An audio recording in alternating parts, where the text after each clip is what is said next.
Hello, in this video you can learn how you can create masses of tasks for ExMixedFolders with Microsoft Excel, which you would need if you make mailbox migrations or if you like to have synchronization tasks for each of your employees.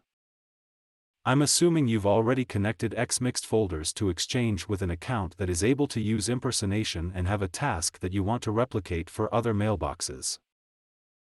As you can see, there are some Exchange connections, and one task, which is already working.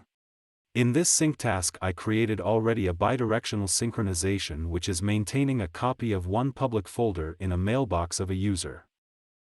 Our goal is to duplicate the existing configuration in order to then provide other users with the public folder. To edit the existing configuration in Excel, select Edit in Excel from the menu Service. Excel opens and we find the current ExMixedFolders configuration. The first 4 lines show our Exchange connections where we use only one of them. And in the next line we find a task that I now want to duplicate for other mailboxes. First I duplicate an existing task and rename these, in order to have 12 different task names. Next I will add the mailbox users who should also get the public folder. The destination folder is created automatically when the job is created, so we don't have to worry about that. Now let's save the configuration and see what happens.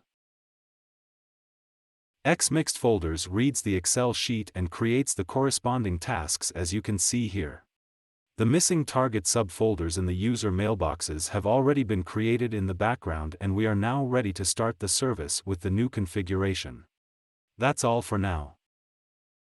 If you have further questions, feel free to write a mail to info@somebytes.net.